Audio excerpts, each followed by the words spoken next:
علیکم، میں آپ کو سنا رہی ہوں انسپکٹر احمد یار خان کی ایک زبردست کہانی جس کا عنوان ہے پاپی کا پیار، اور یہ اس کا تیسرا اور آخری حصہ ہے۔ عابد کے ساتھ باتیں ہوتی رہیں، مجھے تجمل کا انتظار وہیں کرنا تھا اور مجھے صرف اس جواب کی توقع تھی کہ تجمل گھر میں نہیں ہے۔ یہ احساس میرے اندر پختہ ہوتا جا رہا تھا کہ بچی کی گمشدگی میں تجمل بھی شامل ہے۔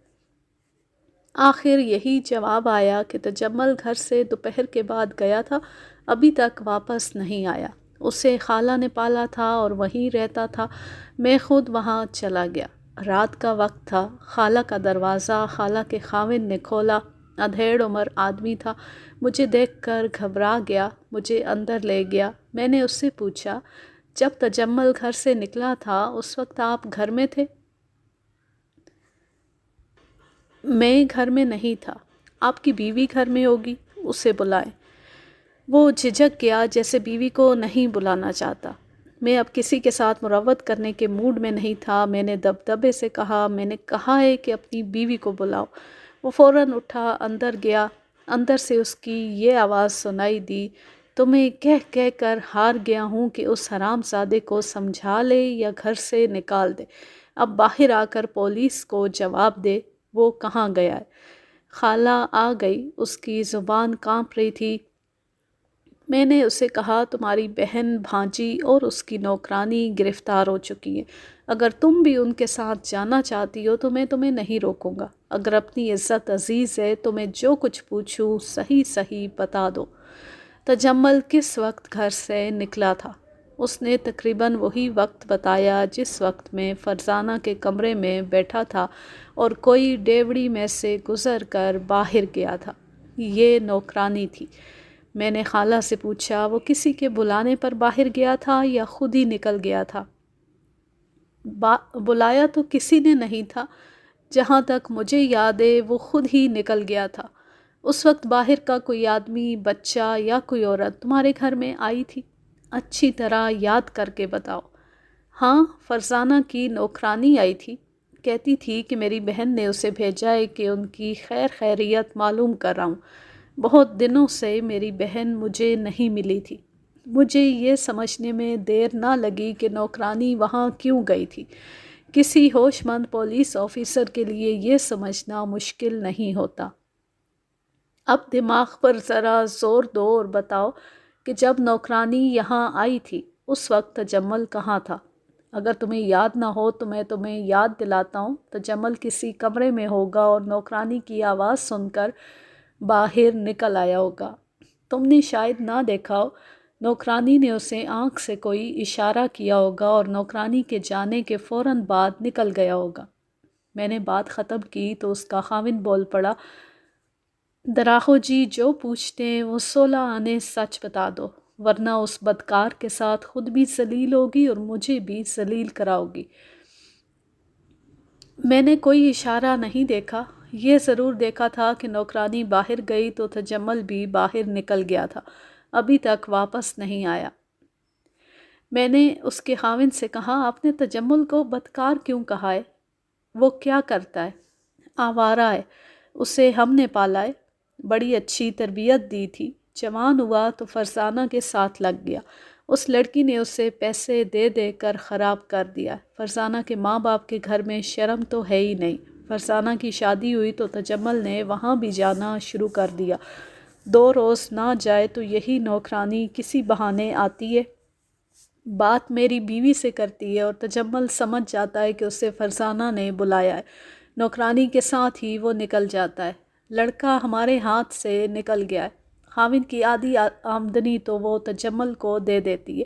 وہ جو کپڑے پہنتا ہے وہ میں تو خواب میں بھی اسے نہیں پہنا سکتا۔ آپ کو معلوم ہے نا کہ فرزانہ کی بچی گم ہو گئی ہے۔ بچی کو فرزانہ اور اس کی ماں نے خود غائب کیا ہے۔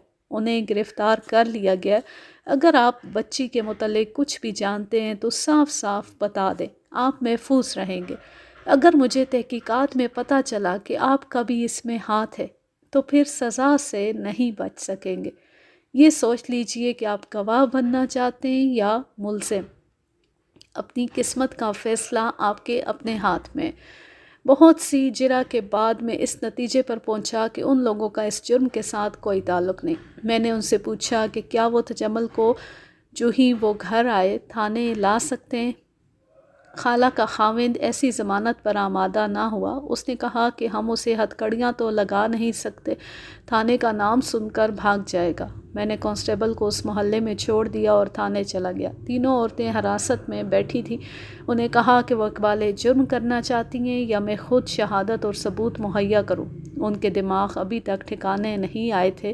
ابھی تک انہیں امید تھی کہ وہ مجھے الو بنا لیں گی۔ میں نے اقبال جرم پر زیادہ زور نہ دیا اور نوکرانی کے خاوند کو بلایا۔ اسے میں نے پہلے ہی تھانے بھجوا دیا تھا۔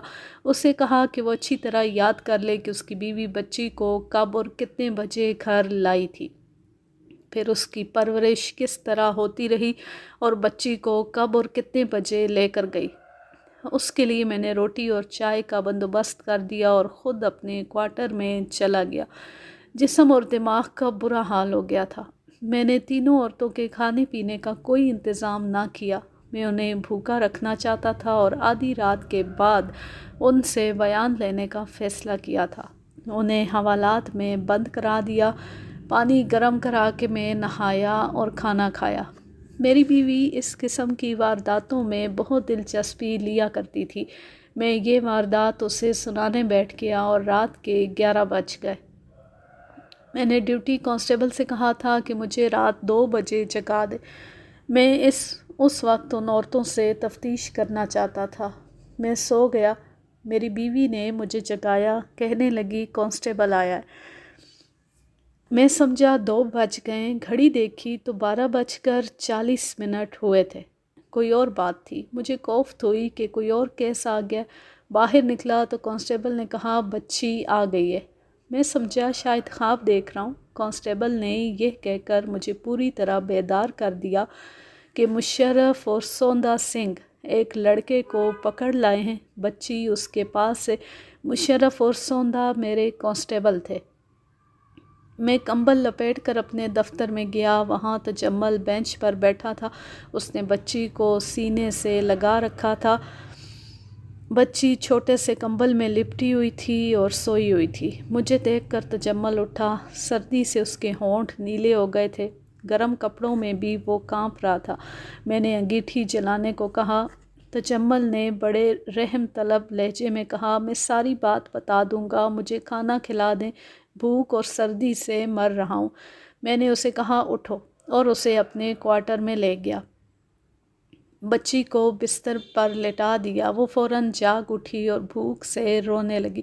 اس کے کمبل میں دودھ کی بوتل لپٹی ہوئی تھی اور بوتل خالی تھی۔ میری بیوی نے بوتل میں دودھ ڈال کر اسے پلانا شروع کر دیا۔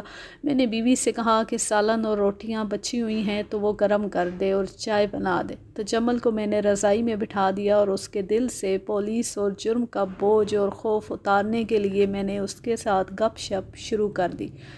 میرا انداز دوستانہ تھا۔ میں بہت خوش تھا کہ میری تفتیش ختم ہو گئی تھی۔ کھانا آ گیا۔ تجمل نے کھایا اور پھر اسے چائے پلائی۔ میں نے اس سے بچی کے متعلق کچھ بھی نہ پوچھا۔ اس نے بڑی لمبی آہ بھری اور اس کے ساتھ ہی اس کے آنسو نکل آئے۔ پھر وہ مسکرایا اور بولا میری زندگی یہی تھی، نہ ماں کا پیار ملا نہ باپ کا، نہ کوئی بہن دیکھی نہ کوئی بھائی دیکھا۔ جوان ہوا تو جیل خانے کا دروازہ کھل گیا۔ اس نے مجھ سے پوچھا مجھے کتنی سزا ملے گی؟ یہ تمہاری بات سن کر بتاؤں گا۔ اگر تم نے میرا مسئلہ حل کر دیا تو ہو سکتا ہے میں تمہیں صاف بری کرا لوں، مگر شرط یہ ہے کہ کوئی بات چھپانے کی کوشش نہ کرنا۔ اس نے پوچھا کہ وہ صرف اس بچی کی گمشدگی کے متعلق بتائے یا اپنے متعلق بھی کچھ بتائے؟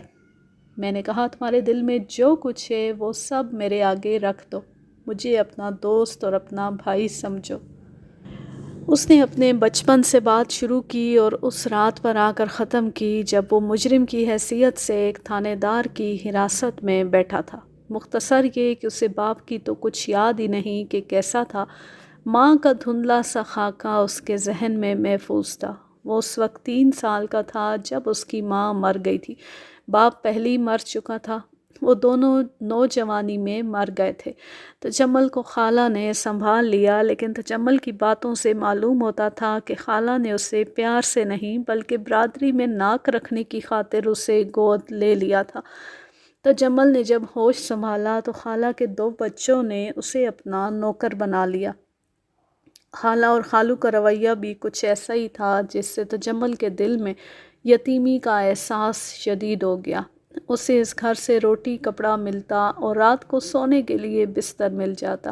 خالہ کے بچے اس سے کچھ بڑے ہوئے، وہ اسے پیٹ بھی ڈالتے تھے اور اس کی شکایت پر خالہ انہیں کچھ بھی نہیں کہتی تھی۔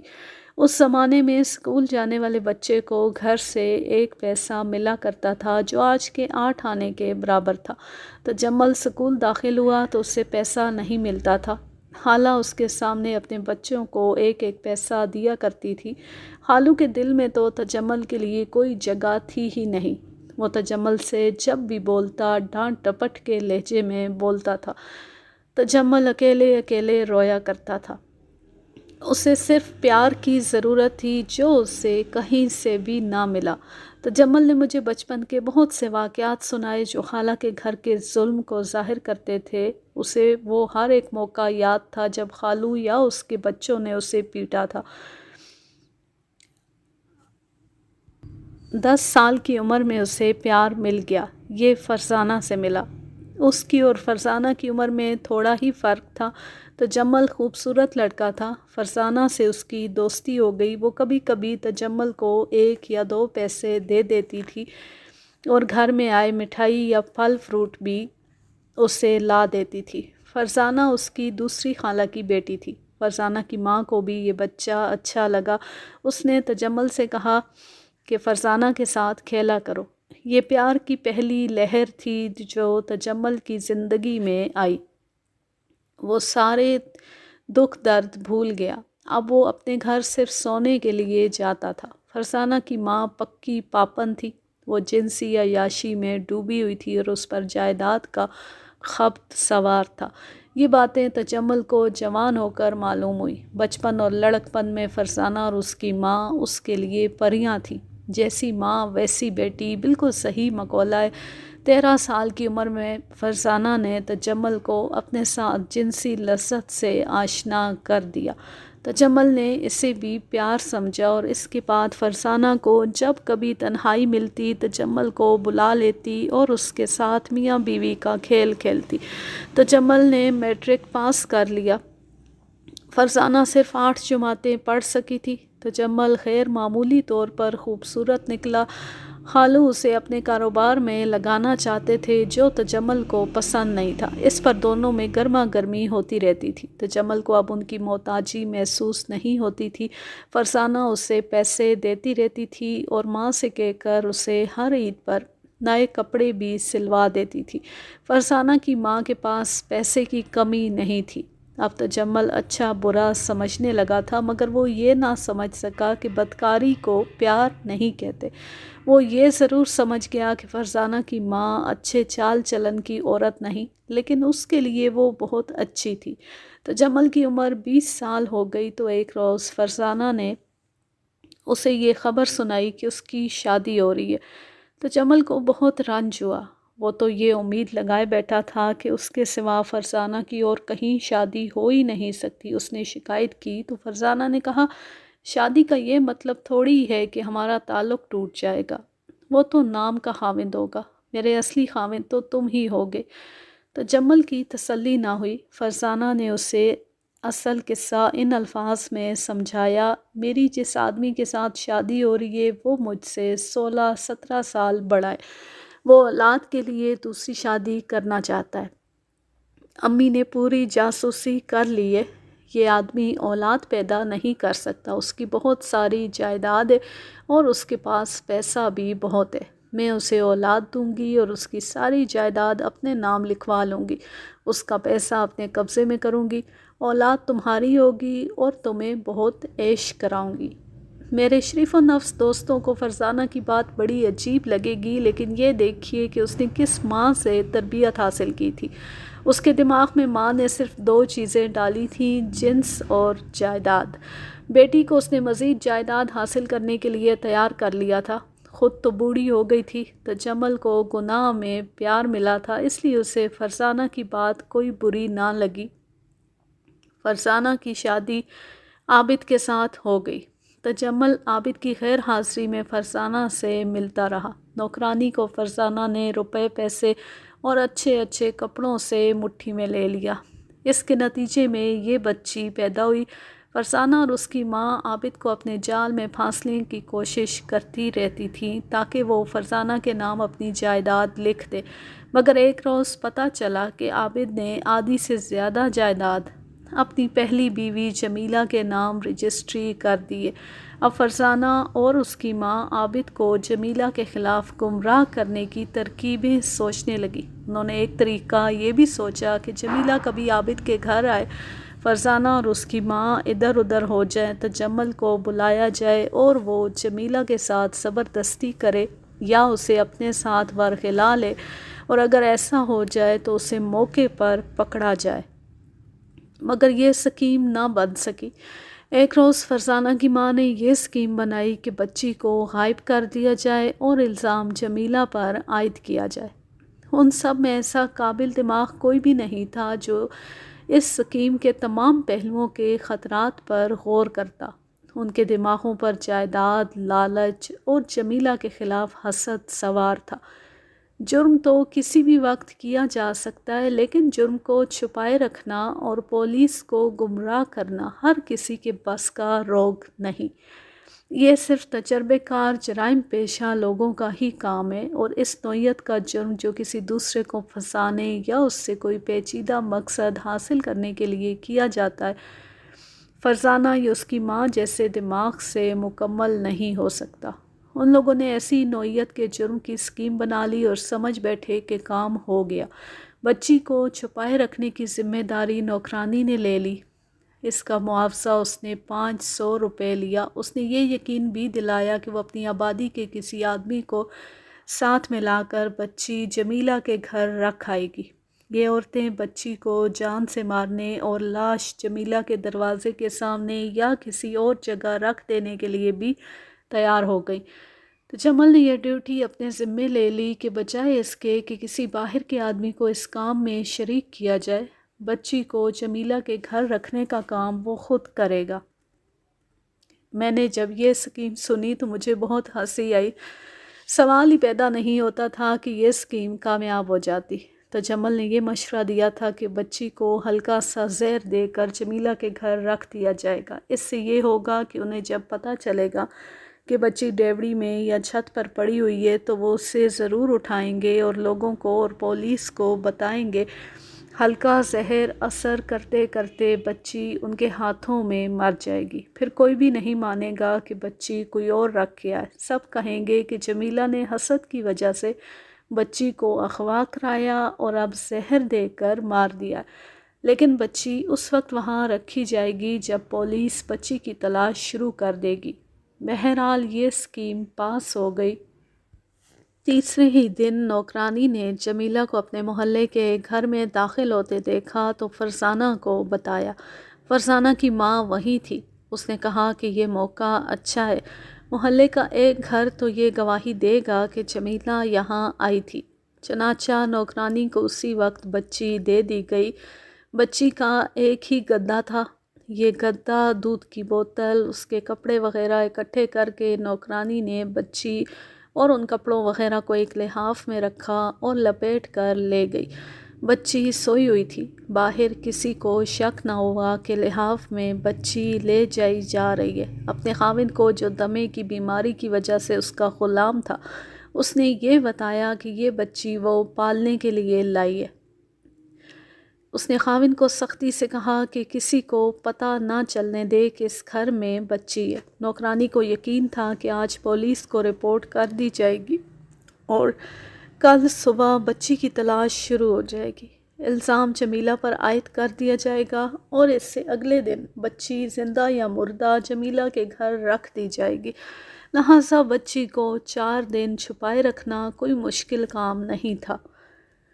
بچی کو غائب کر دیا گیا۔ عابد کو اطلاع دی گئی۔ اس نے تھانے میں رپورٹ درج کرا دی۔ تجمل نے میری تفتیش اور سراغ رسانی کے متعلق کہا، ہم سمجھتے تھے کہ پولیس والے جادوگر تو نہیں ہوتے، ہم انہیں گمراہ کر لیں گے، لیکن آپ نے آ کر ہم سب کو گمراہ کر دیا۔ آپ نے اتنی تیزی سے ہمارے سارے راستے بند کر دیے کہ ہم سب چکرا گئے۔ اس وقت ہم نے محسوس کیا کہ بچی کو جمیلہ کے گھر رکھنا کسی صورت ممکن نہیں۔ فرزانہ اور اس کی ماں سخت پریشان رہنے لگی۔ انہوں نے آپ کو رشوت دینے کا بھی فیصلہ کیا۔ مجھے معلوم نہیں کہ انہوں نے آپ کو رشوت پیش کی تھی یا نہیں۔ آج دوپہر کے وقت میں اپنے گھر میں تھا، نوکرانی آئی، اس نے میری خالہ سے کوئی بات کی، ہم نے اشارے مقرر کیے ہوئے تھے۔ میں کمرے سے باہر آیا تو اس نے میری طرف خاص انداز سے دیکھا، میں اشارہ سمجھ گیا۔ وہ چلی گئی تو میں سمجھا کہ فرزانہ نے بلایا ہوگا، لیکن نوکرانی گلی کی نکڑ پر کھڑی تھی۔ مجھے سر سے اشارہ کیا تو میں اس کے پیچھے چلا گیا۔ آگے جا کر میں اس کے ساتھ جا ملا۔ اس نے چلتے چلتے کہا، پولیس کو پتہ چل گیا ہے، تھانے دار فرزانہ اور اس کی ماں کو کہہ رہا ہے کہ بچی تمہارے پاس ہے، اسے فوراً نکالو۔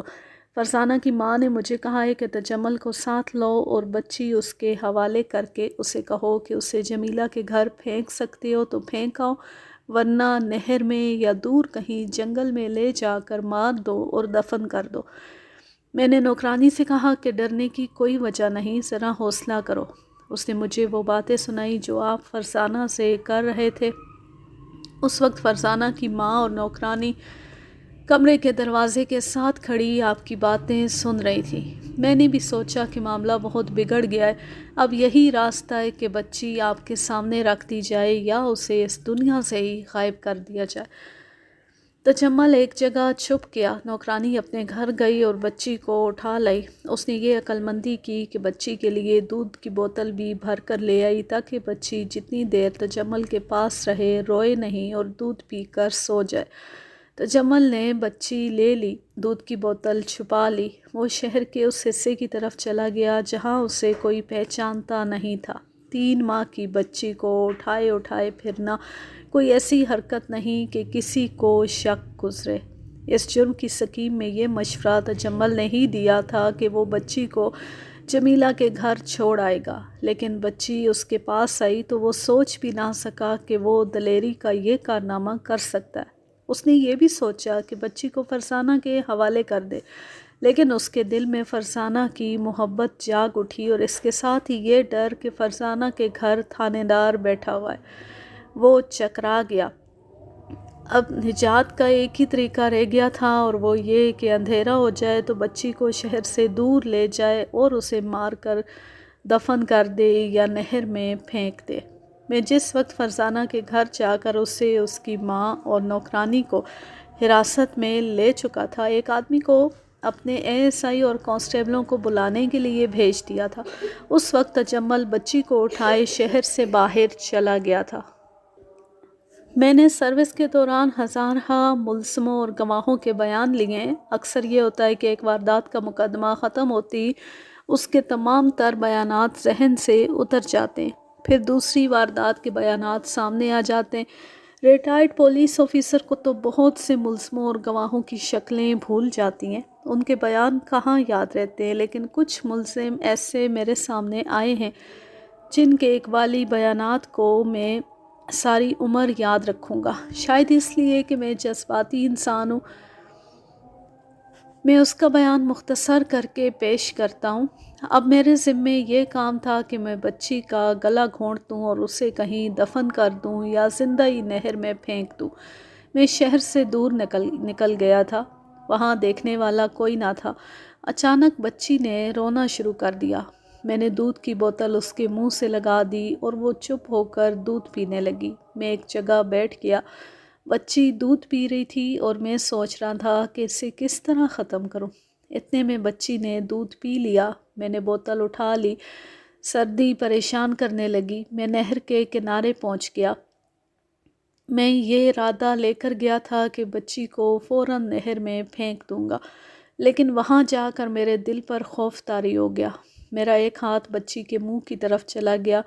بچی کے ہاتھ کمبل سے باہر تھے۔ اس نے میری ایک انگلی دونوں ہاتھوں سے پکڑ لی اور منہ میں لے کر چوسنے لگی۔ اچانک میری آنکھوں کے سامنے میری ماں کی تصویر آ گئی۔ ایسے لگا جیسے اندھیرے میں مجھے اپنی ماں نظر آ رہی ہے، اور اس کے ساتھ ہی میرے اندر ایک پیاس پیدا ہو گئی، ایسی پیاس جو پانی سے نہیں بجھتی۔ میں نے اپنے آپ سے کہا، تجمل، اس دنیا میں تیرا کون ہے؟ کوئی بھی نہیں۔ کوئی بھی ایسا نہیں جس کی رگوں میں میرے باپ کا خون ہو، کوئی بھی نہیں جو میری ماں کے پیٹ سے پیدا ہوا ہو۔ میں وہیں بیٹھ گیا، بچی کے چھوٹے چھوٹے ہاتھ جو کمبل سے باہر تھے کمبل میں کر دیے۔ بہت ٹھنڈ تھی۔ میں نے بچی کو سینے سے لگا کر اپنا منہ اس کے منہ کے ساتھ لگا دیا۔ میرے دل سے آواز اٹھی کہ یہ میرا خون ہے، یہ میرے پیار کی نشانی ہے، یہ میری بچی ہے، میں اپنے پیار کو اپنے ہاتھوں نہیں ماروں گا۔ اس وقت اس ساری دنیا کا ہر ایک انسان مجھے دھوکہ اور فریب نظر آیا۔ فرزانہ سے مجھے نفرت ہو گئی۔ مجھے پہلی بار یہ احساس ہوا کہ میں جسے پیار سمجھتا رہا وہ گناہ تھا۔ فرزانہ کو میں اس لیے اچھا لگا تھا کہ خدا نے مجھے اچھی شکل و صورت دی تھی جو فرزانہ کو پسند آ گئی تھی، اور پھر میں اسے اس لیے اچھا لگتا تھا کہ اس کے لیے گناہ کی لذت کا ذریعہ بنتا تھا۔ وہ میرے جسم کے ساتھ کھیلتی رہی، پھر اس نے مجھے اتنے بڑے گناہ کا ذریعہ بنایا کہ میں اتنی معصوم بچی کو قتل کرنے پر تیار ہو گیا۔ ماں کے بعد اگر میں کسی کو اپنا کہہ سکتا تھا تو وہ یہ بچی تھی جو میرا اپنا خون تھا۔ میں بچی کو سینے سے لگا کر بہت رویا، بہت دیر گال بچی کے گالوں سے رگڑتا رہا، اور مجھے اتنا لطف آیا جو میں نے پہلے کہیں نہیں پایا تھا۔ فرزانہ کا جسم یاد آیا تو مجھے اپنے آپ سے بدبو آنے لگی۔ اسے میرے ساتھ اتنا ہی پیار تھا جتنا بچے کو کھلونے سے ہوتا ہے۔ ایک کھلونا ٹوٹ گیا تو دوسرا آ جائے گا۔ اس نے مجھے ایسا کھلونا بنایا کہ پھانسی کے تختے پر کھڑا کر دیا۔ اس نے عابد کو کھلونا بنایا کہ اس سے جائیداد اور دولت ملے گی۔ میں نے یہ بھی سوچا کہ بچی کے ساتھ نہر میں کود جاؤں اور اس دنیا سے آزاد ہو جاؤں، لیکن میں بچی کو نہیں مارنا چاہتا تھا۔ یہ ایک گناہ کی پیداوار تھی، لیکن یہ گناہ میرا تھا اور یہ میرا خون تھا۔ میں نے فیصلہ کیا کہ زندہ رہوں گا اور اسے بھی زندہ رکھوں گا، مگر جب حقائق سامنے آئے تو میں گھبرا گیا۔ میں نے حقیقت کو جب صاف نظر سے دیکھا تو اس فیصلے کو بہتر سمجھا کہ تھانے جاتا ہوں اور بچی کو وہاں رکھ کر ساری بات کہہ سناتا ہوں۔ مجھے بالکل علم نہیں تھا کہ آپ ان تینوں کو پکڑ لائے ہیں۔ انہیں میں نے یہاں آ کر حوالات میں دیکھا ہے۔ میں برآمدے میں داخل ہوا تو نوکرانی حوالات کی سلاخوں کے ساتھ بیٹھی ہوئی تھی۔ اس نے دوسریوں کو بتایا تو وہ بھی اس کے پاس کھڑی ہو گئیں۔ انہیں حوالات میں بند دیکھ کر مجھے بہت خوشی ہوئی۔ میں تجمل کی مدد کرنا چاہتا تھا۔ مدد کی یہی ایک صورت تھی کہ اسے وعدہ معاف گواہ بنا لوں، اور یہ اسی صورت میں ممکن تھا کہ یہ تین عورتیں اقبال جرم نہ کریں۔ میں نے بہت غور کیا کہ ان کے اقبال جرم کے بغیر میں استغاثہ مضبوط بنا سکتا ہوں یا نہیں۔ ملزم کو پکڑ لینا تو اتنا مشکل نہیں ہوتا، عدالت میں اسے مجرم ثابت کرنا مشکل ہوتا ہے۔ میں نے تجمل کو حوالات کے دوسرے کمرے میں بند کر دیا اور بچی کو اپنی بیوی کی تحویل میں رہنے دیا۔ صبح کے وقت دفتر میں بیٹھا اور کیس سامنے رکھ کر قانون کے تقاضوں کے مطابق شہادت اور ثبوت کا جائزہ لیا۔ فرزانہ، اس کی ماں اور نوکرانی کو میں نے بالکل نہیں کہا کہ وہ اقبال جرم کرے۔ ان سے بیان لینے لگا تو وہ ابھی تک کہہ رہی تھیں کہ یہ جمیلہ کی کارروائی ہے۔ میں نے اسی روز ان کا اور تجمل کا ریمانڈ لیا، پھر ضروری عدالتی کارروائی کر کے تجمل کو وعدہ معاف گواہ منظور کرا لیا۔ بچی کو عدالت میں پیش کر کے تھانے کے علاقے کے ایک معزز فرد کے سپرد کر دیا۔ 8ویں روز تینوں عورتوں کا چالان 3 دفعات میں عدالت میں پیش کر دیا۔ انہوں نے بڑا ہی قابل ہندو وکیل کیا جس نے میرے استغاثہ کی بنیادیں بھی ہلا دی، لیکن شہادت اور ثبوت ایسے تھے کہ وکیل ہار گیا۔ تینوں عورتوں پر 3 دفعات کے جرم ثابت ہو گئے اور ہر ایک کو مجموعی طور پر 5 سال سزائے قید بامشقت سنائی گئی۔ انہوں نے اپیل کی، وہ بھی مسترد ہو گئی۔ مقدمے کے دوران ہی عابد جمیلہ کو اپنے گھر لے آیا تھا۔ تجمل سے فیصلے کے بعد ملاقات نہیں ہوئی۔ عدالت نے بچی اسی کو دے دی تھی۔ یوں یہ کہانی اپنے اختتام کو پہنچی۔ اب میں لیتی ہوں آپ سے اجازت۔ جہاں رہیں خوش رہیں، شاد و آباد رہیں، ہنستے مسکراتے رہیں۔ اللہ حافظ، اللہ نگہبان۔